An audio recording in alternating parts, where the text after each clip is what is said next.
بسم الله الرحمن الرحيم.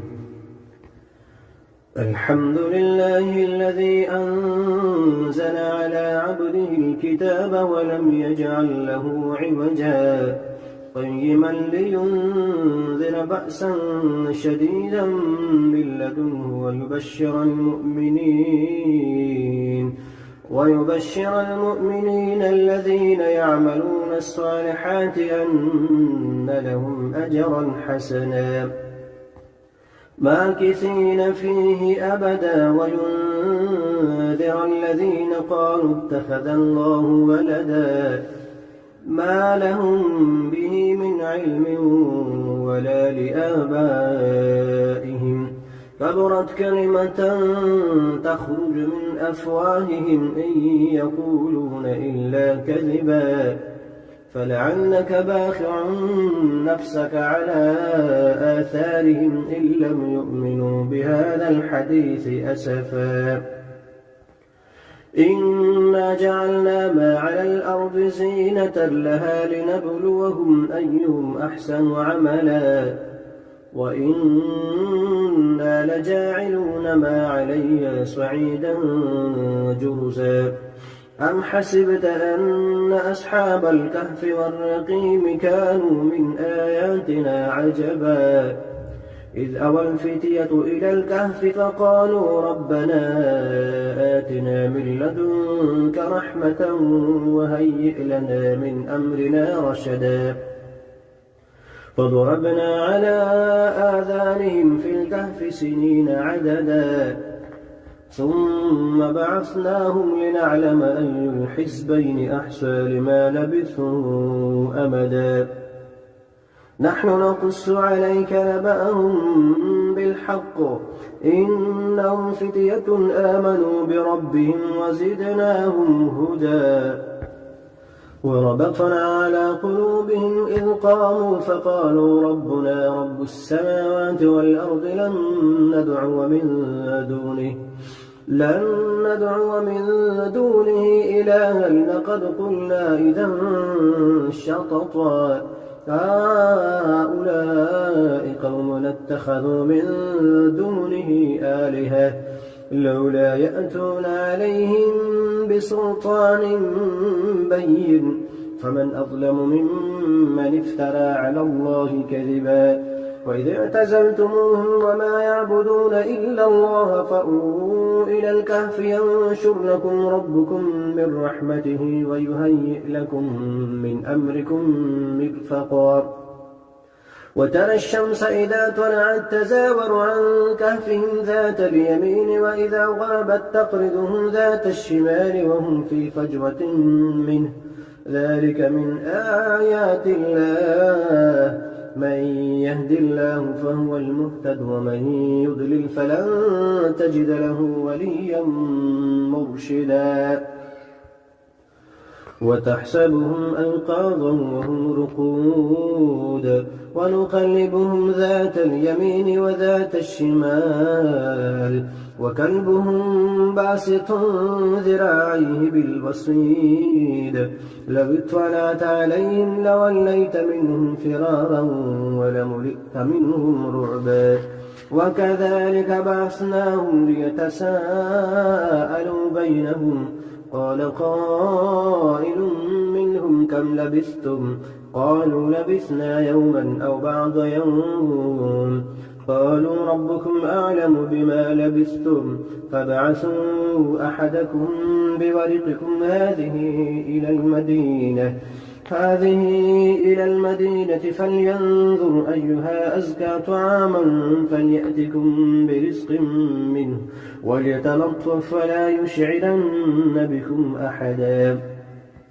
إنهم إن يظهروا عليكم يرجموكم أو يعيدوكم في ملتهم ولن تفلحوا إذا أبدا وكذلك أعثرنا عليهم ليعلموا أن وعد الله حق وأن الساعة لا ريب فيها إذ يتنازعون بينهم أمرهم فقالوا بنوا عليهم بنيانا ربهم أعلم بهم قال الذين غلبوا على أمرهم لنتخذن عليهم مسجدا سيقولون ثلاثة رابعهم كلبهم ويقولون خمسة سادسهم كلبهم رجما بالغيب ويقولون سبعة وثامنهم كلبهم قل ربي أعلم بعدتهم ما يعلمهم إلا قليل فلا تمار فيهم إلا مراء ظاهرا ولا تستفت فيهم منهم أحدا ولا تقولن لشيء إني فاعل ذلك غدا إلا أن يشاء الله واذكر ربك إذا نسيت وقل عسى أن يهديني ربي لأقرب من هذا رشدا ولبثوا في كهفهم 300 سنين وازدادوا 9 قل الله أعلم بما لبثوا له غيب السماوات والأرض أبصر به وأسمع ما لهم من لدونه من ولي ولا يشرك في حكمه أحدا واتل ما أوحي إليك من كتاب ربك لا مبدل لكلماته ولن تجد من دونه ملتحدا واصبر نفسك مع الذين يدعون ربهم بالغداة والعشي يريدون وجهه ولا تعد عيناك عنهم تريد زينة الحياة الدنيا ولا تطع من أغفلنا قلبه عن ذكرنا واتبع هواه وكان أمره فرطا وقل الحق من ربكم فمن شاء فليؤمن ومن شاء فليكفر إنا أعتدنا للظالمين نارا أحاط بهم سرادقها وإن يستغيثوا يغاثوا بماء كالمهل يشوي الوجوه بئس الشراب وساءت مرتفقا إن الذين آمنوا وعملوا الصالحات إنا لا نضيع أجر من أحسن عملا أولئك لهم جنات عدن تجري من تحتهم الأنهار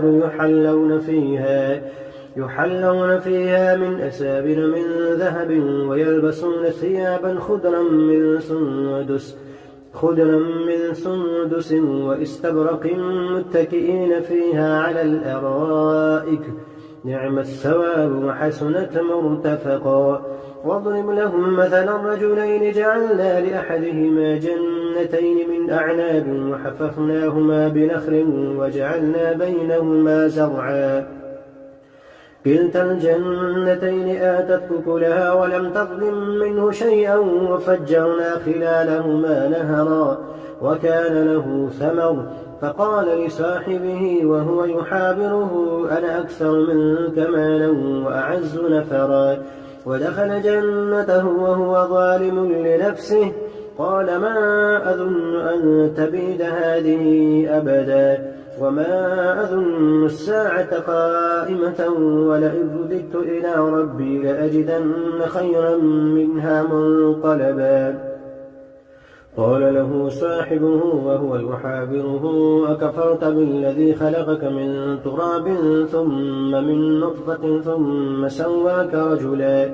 لكن هو الله ربي ولا أشرك بربي أحدا ولولا إذ دخلت جنتك قلت ما شاء الله لا قوة إلا بالله إن ترني أنا أقل منك مالا وولدا فعسى ربي أن يؤتيني خيرا من جنتك ويرسل عليها حسبانا من السماء فتصبح صعيدا زلقا أو يصبح ماؤها غورا فلن تستطيع له طلبا وأحيط بثمره فأصبح يقلب كفيه على ما أنفق فيها وهي خابية على عروشها ويقول يا ليتني لم أشرك بربي أحدا ولم تكن له فئة ينصرونه من دون الله وما كان منتصرا هنالك الولاية لله الحق هو خير ثوابا وخير عقبا واضرب لهم مثل الحياة الدنيا كماء إن أنزلناه من السماء فاختلط به نبات الأرض فأصبح هشيما تذروه الرياح وكان الله على كل شيء مقتدرا المال والبنون زينة الحياة الدنيا والباقيات الصالحات خير عند ربك ثوابا وخير أملا ويوم نسير الجبال وترى الأرض بارزة وحشرناهم فلم نغادر منهم أحدا وعرضوا على ربك صفا لقد جئتمونا كما خلقناكم أول مرة بل زعمتم أن لن نجعل لكم موعدا ووضع الكتاب فترى المجرمين مشفقين مما فيه ويقولون يا ويلتنا ما لهذا الكتاب لا يغادر صغيرة ولا كبيرة إلا أحصاها ووجدوا ما عملوا حاضرا ولا يظلم ربك أحدا وإذ قلنا للملائكة اسجدوا لآدم فسجدوا إلا إبليس كان من الجن ففسق عن أمر ربه أفتتخذونه وذريته أولياء من دوني وهم لكم عدو بئس للظالمين بدلا ما أشهدتم خلق السماوات والأرض ولا خلق أنفسهم وما كنت متخذ المضلين عضدا ويوم يقول نادوا شركائي الذين زعمتم فدعوهم ولم يستجيبوا لهم وجعلنا بينهم موبقا ورأى المجرمون النار فظنوا أنهم مواقعوها ولم يجدوا عنها مصرفا ولقد صرفنا في هذا القرآن للناس من كل مثل وكان الإنسان أكثر شيء جدلا وما منع الناس أن يؤمنوا إذ جاءهم الهدى ويستغفروا ربهم إلا أن تأتيهم سنة الأولين أو يأتيهم العذاب قبلا وما نرسل المرسلين إلا مبشرين ومنذرين ويجادل الذين كفروا بالباطل ليدحضوا به الحق واتخذوا آياتي وما أنذروا هزوا ومن أظلم ممن ذكر بآيات ربه فأعرض عنها ونسي ما قدمت يداه إنا جعلنا على قلوبهم أكنة أن يفقهوه وفي آذانهم وقرا وإن تدعهم إلى الهدى فلن يهتدوا إذا أبدا وربك الغفور ذو الرحمة لو يؤاخذهم بما كسبوا لعجل لهم العذاب بل لهم موعد لن يجدوا من دونه موئلا وتلك القرى أهلكناهم لما ظلموا وجعلنا لمهلكهم موعدا وإذ قال موسى لفتاه لا أبرح حتى أبلغ مجمع البحرين أو أمضي حقبا فلما بلغا مجمع بينهما نسيا حوتهما فاتخذ سبيله في البحر سربا فلما جاوزا قال لفتاه آتنا غداءنا لقد لقينا من سفرنا هذا نصبا قال أرأيت إذ أوينا إلى الصخرة فإني نسيت الحوت وما أنسانيه إلا الشيطان أن أذكره واتخذ سبيله في البحر عجبا قال ذلك ما كنا نبغي فارتد على آثارهما قصصا فوجدا عبدا من عبادنا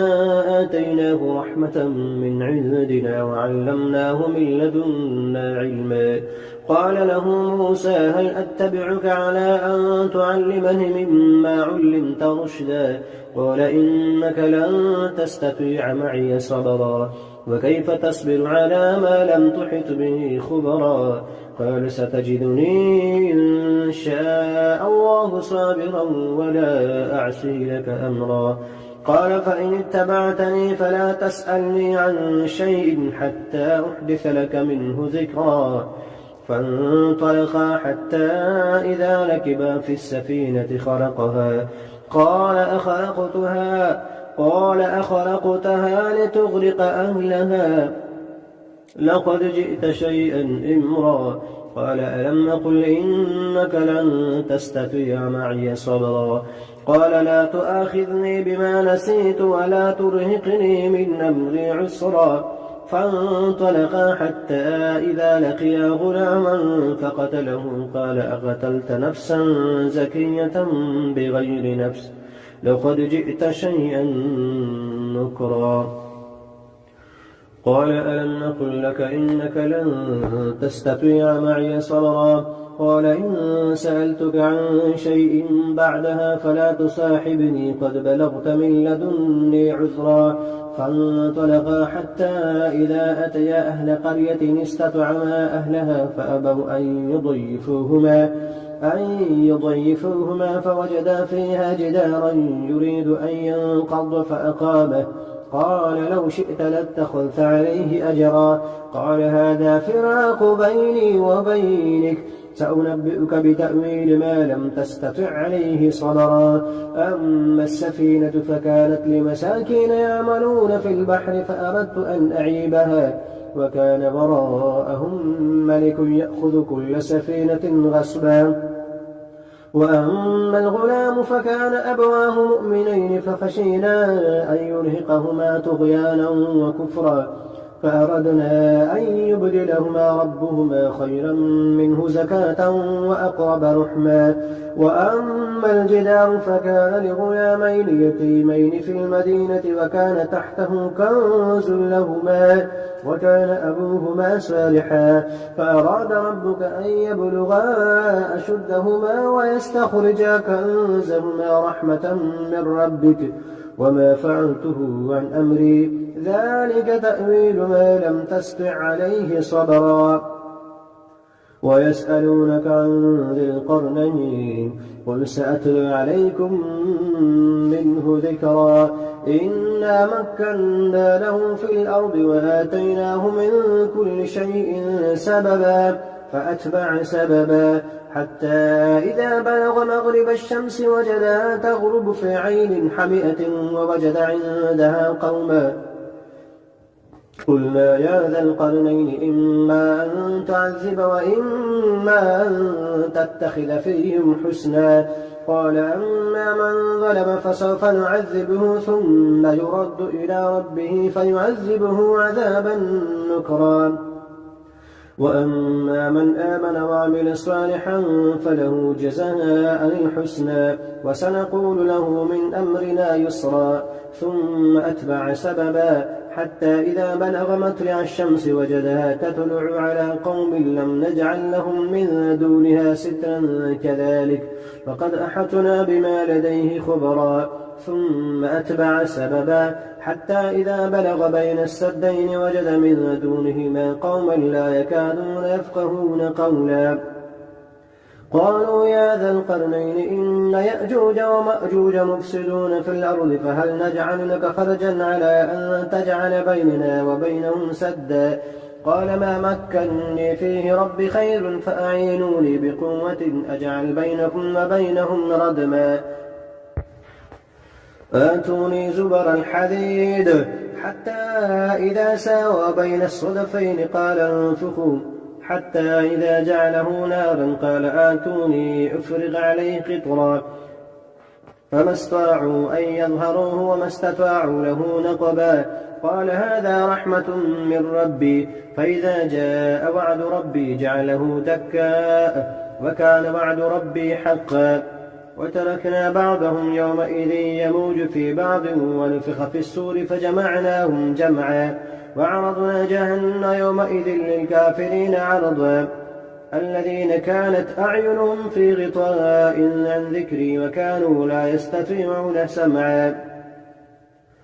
أفحسب الذين كفروا أن يتخذوا عبادي من دوني أولياء إنا أعتدنا للكافرين نزلا قل هل ننبئكم بالأخسرين أعمالا الذين ضل سعيهم في الحياة الدنيا وهم يحسبون أنهم يحسنون صنعا أولئك الذين كفروا بآيات ربهم ولقائه فحبطت أعمالهم فلا نقيم لهم يوم القيامة وزنا إن الذين آمنوا ذلك جزاؤهم جهنم بما كفروا واتخذوا آياتي ورسلي هزوا إن الذين آمنوا وعملوا الصالحات كانت لهم جنات الفردوس نزلا خالدين فيها لا يبغون عنها حولا قل لو كان البحر مدادا لكلمات ربي لنفد البحر قبل أن تنفد كلمات ربي ولو جئنا بمثله مددا قل إنما أنا بشر مثلكم يوحى إلي أنما إلهكم إله واحد فمن كان يرجو لقاء ربه فليعمل عملا صالحا ولا يشرك بعبادة ربه أحدا.